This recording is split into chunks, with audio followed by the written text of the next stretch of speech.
Gracias por continuar con nosotros y tal como se lo informamos desde muy temprano que esta mañana pues nos iba a acompañar el doctor Octavio de la Torre. Él es especialista en Derecho Fiscal. Ya está con nosotros. Doctor, bienvenido, buenos días. ¿Cómo estás, Jorge? Un placer estar contigo. Buenos días para todo tu auditorio. Mucho tema que platicar. El TLC, que siempre es trilateral, que siempre le entra a Canadá. Que siempre le entra. A ver, ¿cómo está lo último que ha salido sobre esto y la trascendencia que va a tener sobre todo para México? Mira, se anunció exactamente el domingo. Nosotros veníamos regresando estábamos en Jalisco, veníamos volando de Jalisco y había ya un anuncio dentro del cuarto de juntos. Estaba empezando a mover la información respecto a que Canadá ya había llegado a un acercamiento con Estados Unidos, habían resuelto sus diferencias y próximamente se iba a hacer el anuncio en el cual se establecía un acuerdo en principio entre Estados Unidos y Canadá y por lo tanto el acuerdo que teníamos nosotros con Estados Unidos pues ya se convertía y se configuraba otra vez como trilateral. Honestamente perdí la apuesta, porque yo apostaba que después de las elecciones de Quebec, que eran ayer, se iba a dar el anuncio, terminando las elecciones el día de hoy. ¿Y qué pasó? Un día antes, que ¿no? Un día antes se da, el mismo domingo en la noche, ya se tenía el anuncio por parte se encontraba en la prensa internacional, donde ya se establecía que efectivamente le entraba a Canadá. ¿Qué pasa en la negociación de Canadá y Estados Unidos? Pues algunos puntos muy interesantes. Una apertura hacia Estados Unidos para que pueda tener acceso al mercado de los lácteos en Canadá, y por parte de Canadá, pues obviamente la defensa que siempre establecieron desde el inicio de la negociación de su capítulo esencial, como es el capítulo 19, el de solución de controversias, en el cual pues se queda tal cual el capítulo venía funcionando en el Telecán, con algunos matices, y pues esto detona el que se pueda lograr este acuerdo en principio por los tres países. Los textos, Jorge, ya se encuentran publicados, están en la página del USTR, están en la página de Secretaría de Economía. Economía hizo unos resúmenes muy interesantes donde va platicando un poco de cada uno de los capítulos de la negociación. El texto está íntegro, está en inglés, y es donde ya la industria, el sector comercio, o sea, el sector secundario y el sector terciario tienen que abocarse a la tarea de analizar las reglas de origen, que es la carne y la esencia de este acuerdo, para ver cómo van a estar aplicando las preferencias arancelarias para acceder al mercado de Norteamérica. Doctor, ahora quiero que nos expliques. Todo mundo, me refiero, y los tres países. Peña Nieto dice que en nuestro tratado que hicimos es ganar, ganar, ganar. Trump dice lo mismo, Canadá dice lo mismo. Todos estamos ganando, ¿es cierto así? Pues yo creo que los fenicios estaban equivocados, ¿no? Los fenicios hace más de 3,000 años decían que en cualquier negociación había uno que ganaba y otro que perdía. Te digo, todos están ganando, de las negociaciones. O bueno, no sé si tú sigas casado, ¿no? Pero pues también es como que también hay una negociación y uno siempre cede. Yo creo que es parte de nuestras relaciones humanas. En el contexto real, tenemos que partir de una situación concreta y real. La negociación y la modernización del Telecán no fue una propuesta del gobierno mexicano ni del canadiense. Fue una promesa de campaña de Donald Trump que viene cumpliendo y que dentro de lo que él viene cumpliendo le establece de manera clara y tajante que es un acuerdo que no ha beneficiado al pueblo de Norteamérica, refiriéndome a Estados Unidos, y que no ha generado mayor riqueza, con otra serie de condiciones adicionales. Si tú ves la trayectoria de la negociación que inició en agosto del año pasado, que tiene 13 meses, casi con 15 días, para que se cierre, con los altibajos y la forma en que el gobierno de Estados Unidos ha venido soslayando el libre comercio, pues puedes llegar a concluir que fue exitosa la negociación, porque mantuviste un acuerdo que en principio, en muchos de los meses, se veía con alfileres que se estaba sosteniendo, y sobre todo porque había una serie de demandas y de peticiones por parte del gobierno de Estados Unidos que hubieran vulnerado la soberanía mexicana, ¿no? Incluso establecían una serie de mecanismos que no generaban una condición natural de libre comercio, que viene desde el GATT del 47, que es la reciprocidad, ¿no? Yo te pido algo, pero quiero que tú también seas recíproco en lo que te estoy requiriendo, que es donde entramos esquemas de ganar-ganar. Es cuando se habla de un win-win. ¿Okay? Va a ser recíproco. Si tú me pides esto, bueno, pues yo también gano en esto, pero siempre va a existir el que se ceda en algunos puntos. ¿En qué cedimos nosotros, por ejemplo? La naturaleza de ceder, o la palabra ceder, yo la calificaría más bien en un obstáculo que nos va a generar una gran área de oportunidad. ¿Qué identificas tú dentro de las reglas que se están construyendo? El que se pretende incentivar una mayor cadena de integración regional, o sea, en el que las cadenas de suministro que actualmente funcionan bajo esquemas de ensamble simple, en los cuales los circuitos o la mano de obra o el insumo, ¿no?, puede ser integrado en cualquiera de nuestros 3 países y considerado como un producto de la región, esa parte se está transformando a una condición en la cual pues puedes identificar en las reglas de origen un mayor valor de contenido regional. Es decir, esto va a abrir una gran área de oportunidad en la región a efecto de que se genere o mayor inversión extranjera o que el nacional pueda convertirse e incrustarse dentro de la proveeduría de las empresas transnacionales que terminan produciendo ciertos artículos de exportación. Particularmente pudiéramos hablar del sector automotriz, en donde sí se habla de un mayor índice de contenido regional con una fórmula también de valor en temas laborales por concepto de pago por hora. Entonces, si tú lo ves, no ves nada más el árbol, sino tratas de ver el bosque completo, pues puedes identificar que hay una gran área de oportunidad para México en temas de inversión, en incrustarnos en esa proveeduría, pero nos va a transformar la manera en la que venimos haciendo los negocios. Ahora, nosotros tenemos que definir en México cuál es el negocio que queremos hacer. El negocio de mantenernos bajo un esquema de fabricar de manera barata las ideas que realizan otros países, o invertir nosotros en algunas áreas como son las del servicio, las de la consultoría, las del comercio, las de la inteligencia, conocimiento, innovación, talento, creatividad, que serían las que te pagan, no por las que tú puedes tener un mayor margen incluso dentro de la propia industria.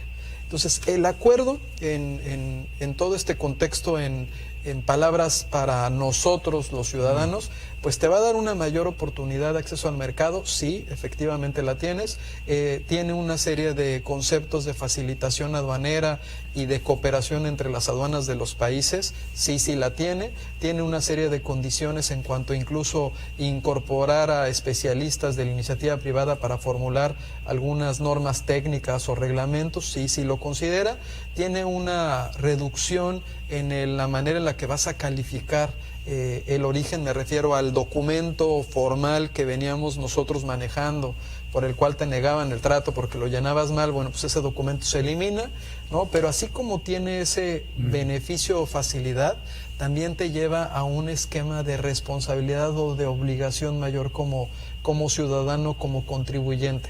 ¿Por qué? Porque pues si bien es cierto que te dicen que va a ser más fácil cumplir, también es cierto que la sanción también es recíproca al abuso que puedas dar de ese cumplimiento, ¿no?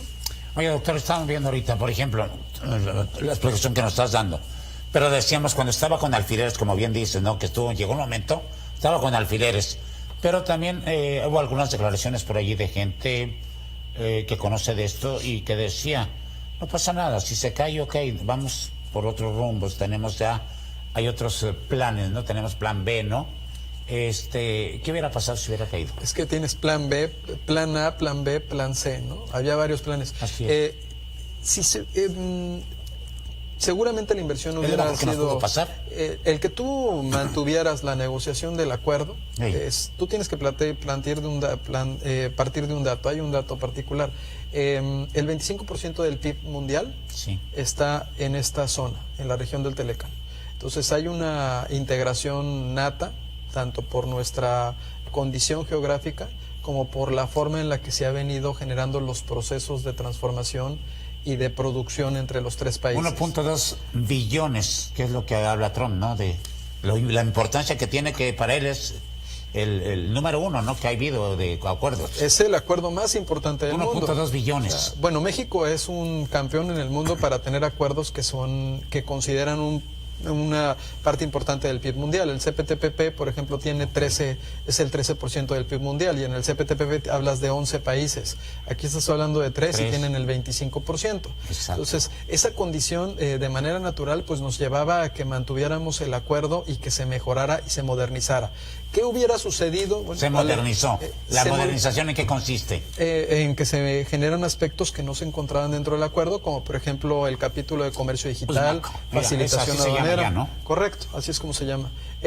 Facilitación, el capítulo de comercio digital. Ahora, cuando tú me preguntabas ahorita, Jorge, de qué hubiera pasado, los negocios se hubieran seguramente mantenido. Hay una serie de reglas a nivel internacional que están manejadas por la OMC, que tienen que ver incluso con un trato de nación más favorecida, que nos hablaba de un impuesto que se iba a estar cubriendo, que el impuesto se iba a ver reflejado finalmente en el consumidor.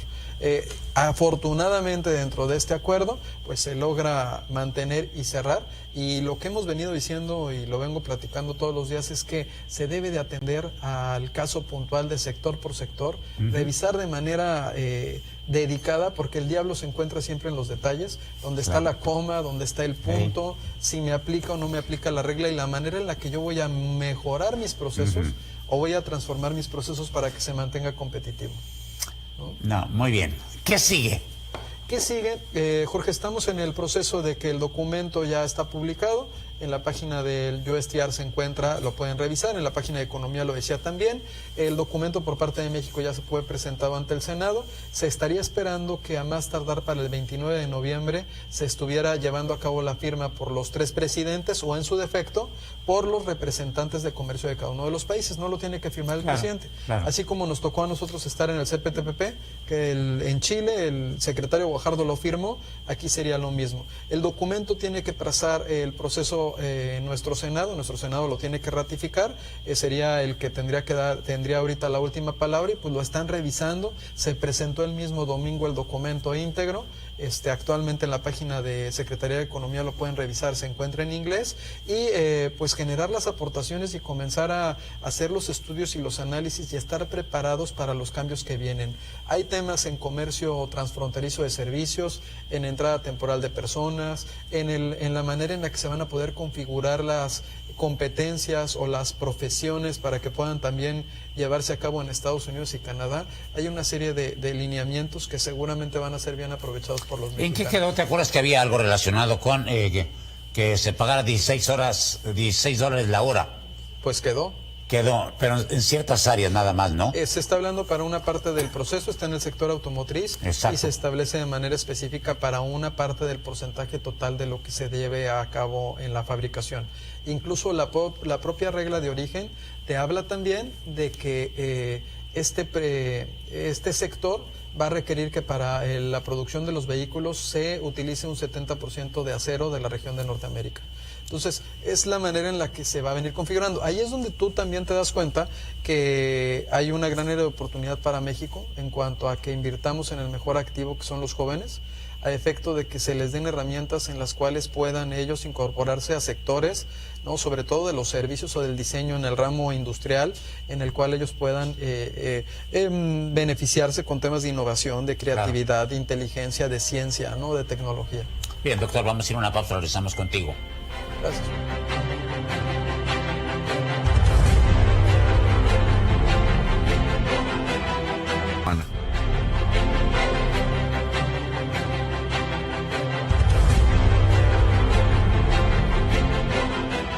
Gracias por continuar con nosotros, 8:42 a.m. Seguimos platicando con el doctor Octavio de la Torre, especialista en Derecho Fiscal.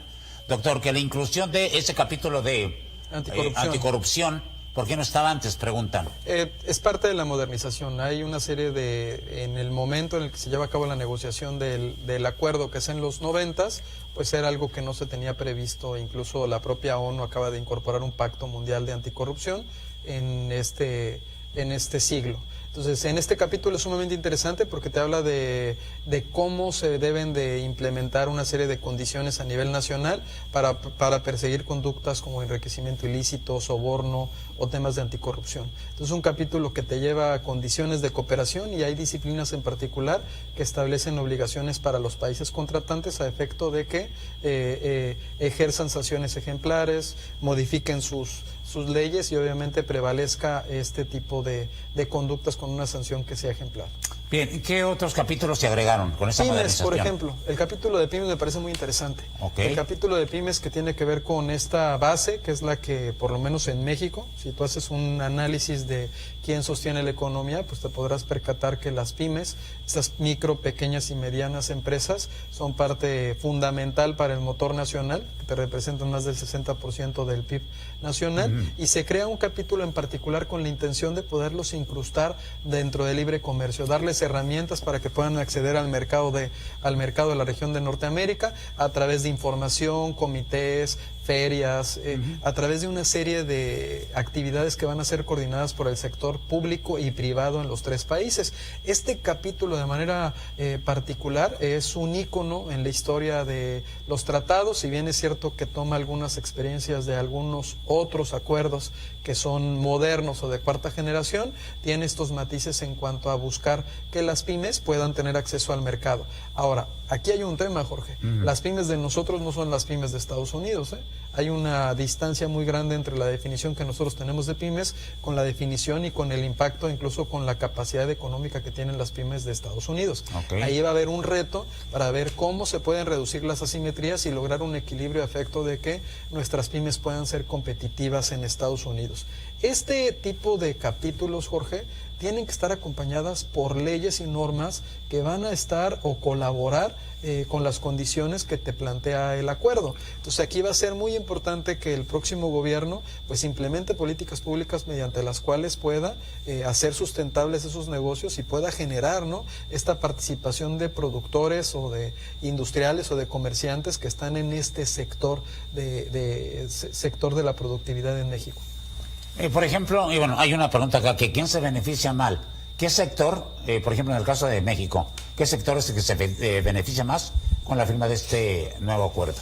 En sí el acuerdo termina beneficiando en su totalidad a los tres sectores, tanto el primario, secundario como terciario, entendiéndose el primario todos los productos que vienen del campo, porque en el tema del sector primario no hubo sanciones o medidas o cupos como se venía manejando, que te decía Estados Unidos, nada más vas a poderme vender cuando yo no produzca. Esa parte se elimina totalmente. Se establece un anexo en particular para el campo, en el cual se habla de un reconocimiento y certificaciones, una serie de condiciones que van a generar un piso parejo para el campo mexicano con el extranjero. Y en el sector secundario, bueno, hay una que sería el tema industrial y la transformación. Las reglas de origen están, no existen impuestos nuevos, o sea, es una parte que en cuanto a aranceles dentro del tratado no se incorporan nuevos, pero sí se va a tener que venir a pensar o modificar la forma en la que están haciendo los procesos en México, en donde va a tener una oportunidad muy grande la proveeduría nacional, siempre y cuando pueda adaptarse a los procesos y estándares internacionales, que ese es otro reto. Y tienes el sector terciario, el de comercio y servicios, el de turismo. Ese sector, por supuesto, también se ve beneficiado porque hay una serie de esquemas que le van a permitir hacer mucho más ágil y fácil el llevar a cabo negocios, incluso trasladarse a Estados Unidos y poder ser inversionistas o, en su defecto, poder llevar a cabo algunas actividades relacionadas con su propio negocio. El esquema de facilitación aduanera, que hay un capítulo en particular que te habla de administración aduanera y facilitación comercial, es un capítulo novedoso que te maneja principios muy ad hoc con los estándares internacionales de esquemas de revisión o controles aduaneros a través de sistemas, inteligencia artificial y análisis de riesgo, que es algo que vemos que estamos implementando ya en México, por lo menos en 2 aduanas, la de Tijuana es una de ellas, y también te habla, por otro lado, de esquemas de facilitación aduanera para el tráfico de mercancías y la identificación plena o clara de a través de la cooperación y la información binacional o trinacional para que puedan identificar qué mercancías o qué productos son de riesgo o no son de riesgo. Esto forzosamente va a llevar a cabo una agilización del comercio. Ahora, en su contexto, el Tratado de Libre Comercio, que ahora es el Acuerdo de Comercio Estados Unidos, México y Canadá, toca todos estos sectores de la economía, Jorge. No puedes hablar nada más en específico de una parte industrial cuando, como acuerdo, incorpora incluso algunas tendencias que tienen que ver con cuestiones de derechos humanos, ¿no? Ese es un acuerdo que tiene que ver también con minorías, es un acuerdo que incorpora una serie de mejores prácticas en materia laboral. Bueno, hace poco ya el tema ha habido una serie de pronunciamientos respecto al tema laboral en México y en el extranjero. Entonces, todas estas condiciones atienden a que el acuerdo tiene la intención de mejorar las condiciones de la zona. Mencionabas que dentro de la modernización viene la inclusión del tema de energéticos, ¿no? Sí, hay una parte en la cual ha habido una serie de pronunciamientos por parte del presidente electo en cuanto a ciertas áreas en específico que son exclusivas las decisiones van a ser exclusivas por parte del gobierno federal, y creo que en el contexto del tema energético, pues lo que se termina privilegiando es el mantener nuestros propios recursos, pero con un toque que ha venido dándose en el último sexenio de inversión extranjera, con ciertas reglas en las cuales se pueda tener un piso parejo para los inversionistas, tanto en México como en Estados Unidos. Te pregunto que si hay algo que en un momento le haya interesado a México dentro de este tratado y que no lo hayamos conseguido. Fíjate que la posición que vi por parte de México fue una posición estratégica de negociación, fue una posición más de no perder lo que ya se tenía, que de proponer para mejorar. Vuelvo a decir que cuando tú estás en una negociación donde tú no estás pidiendo que se abra la negociación, pues lo que tratas de buscar en principio es que puedas mantener lo que tenías y lograr que se mejore. Entonces, en ese contexto, lo que puedo ver, a reserva de ya irse al detalle, sector por sector, regla por regla, lo que puedes ver en el contexto global de esta modernización es que incorpora una serie de procedimientos nuevos, de capítulos, de disciplinas, de esquemas de cooperación que van a beneficiar porque era necesario que esto se modernizara. Caso concreto, el comercio digital, ¿no? Comercio digital era algo que no teníamos previsto, que ya se incorpora. O, por ejemplo, hay un logro, Estados Unidos en el tema del de minimis. El de minimis hay dos tipos de minimis. El más común es en el cual se pueden hacer envíos o importaciones de productos con un valor muy bajo. Y esos productos no van a estar sujetos al pago de ningún impuesto ni al cumplimiento de ninguna regulación. Estados Unidos buscaba que ese umbral fuera de $800. Dentro de la modernización del Telecán se logra reducir a $100, de los cuales esos $116, 117, un porcentaje sí va a estar sujeto al pago del IVA. En el caso de Canadá también anda sobre los $100, igual con una fórmula similar, y en el caso de Estados Unidos se mantiene también los 100. Entonces, por ejemplo, ahí ves que hubo una negociación intensa, porque incluso esa fue una de las promesas de campaña de Donald Trump, el tema de incrementar el umbral que se tenía hasta $800. ¿Tú sabes cuánto entra en $800? Pues dime, nosotros que vivimos en la frontera, con $800, ¿cuánto podemos comprar aquí en la Plaza de las Américas? La intención de reducir ese umbral, ¿no? Y que se vislumbra en un futuro este tipo de envíos pequeños y masivos, está vinculado con cuestiones que tienen que ver con seguridad nacional, con temas de piratería, de salud pública, y también con cuestiones relacionadas con los impuestos. De ahí que, a diferencia de lo que buscaba Estados Unidos, México pretendía que se redujera esa franquicia o umbral que existía, con una tendencia que está muy ad hoc con lo que está pasando en otras partes del mundo. O sea, en todo el mundo están buscando que ese tipo de envíos se empiecen a controlar más, sobre todo porque se prestan incluso a que se puedan utilizar mercancías prohibidas, ¿no? Claro, sí. Bien. Oye, ¿habrá aquí algún sector donde venga una compensación por parte del gobierno de México? Porque se había afectado, te doy un ejemplo, en Canadá.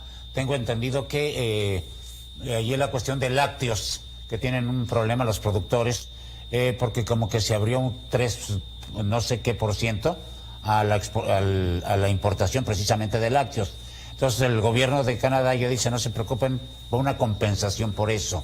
¿En el caso de México lo habrá? Mira, el acuerdo te permite, dentro del acuerdo te permite y se mantienen todavía, que es parte de los logros, porque eso fue algo que se mantuvo, porque se pretendía que se eliminara, esquemas para que se generen compensaciones.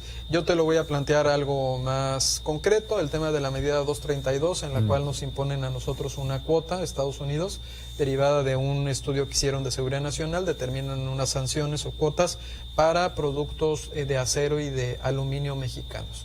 cuando nosotros tenemos un déficit con Estados Unidos. ¿Qué hace México? ¿No? Inmediatamente impone una medida retaliatoria, que así se le establece de acuerdo con nuestro acuerdo, y esa medida se le imponen en la misma proporción del daño que se le está ocasionando a México y a nuestros productores, impuestos a ciertos productos, los cuales pues se eligen de acuerdo con las características de los estados republicanos de Estados Unidos, y también se eligen con la intención de que no impactaran la canasta básica. Entonces ese mecanismo de compensación está. ¿Qué es lo que vemos o qué es lo que se lee dentro del acuerdo actual? Y que se está buscando que esas medidas de la 232 de Estados Unidos se eliminen en el caso de México y de Canadá, porque pues somos socios en un esquema de sociedad con un acuerdo modernizado. Pues lo que se pretendería es que esas medidas fueran eliminadas, o en su defecto que se tenga un seguro, que por lo menos se tenga cubierta la producción o el volumen que nosotros estamos enviando a Estados Unidos, a efecto de que ese volumen siempre esté salvaguardado. Eso es algo que se vislumbra, está contenido dentro del propio acuerdo. Perfecto, bien. Doctor, algo que se nos parece que es importante que conozca el auditorio. Pues hay que estudiar, tenemos que atender a las modificaciones que se dieron dentro del acuerdo. Los sectores, ayer me buscó una empresa que hace llantas de las más grandes, es cliente de nosotros hace 2-3 años, y tenía ciertas dudas en cuanto a cómo iba a manejar, porque había que modificar un poco incluso su bill en cuanto a los insumos que iba a utilizar y ver cómo se incorporaba en la cadena productiva, en el bien final que era el vehículo automotriz. Entonces esa empresa que tiene esas dudas, así van a existir otras, por ejemplo el ramo de los televisores aquí, también tienen que revisar la regla, cómo quedó, cómo van a incorporar a la cadena productiva, y pues invitarlos. El sábado voy a estar en la Facultad de Derecho, en la Catedral del Derecho en México, en la UNAM. Voy a estar platicando un poco sobre la reforma a la ley aduanera, una reforma que entra el 22 de diciembre de este año. Y este jueves me invitó el Servicio de Administración Tributaria a participar en la Feria de la Competitividad aquí en Tijuana, con el tema de e-commerce para todos. Creo que ahí pudiera ayudarles a tener mayor información de cómo utilizar este acuerdo para que mejoren sus negocios. Agradecemos tu presencia esta mañana, doctor. Gracias. Gracias, hasta luego. Y bien, bueno, mire usted...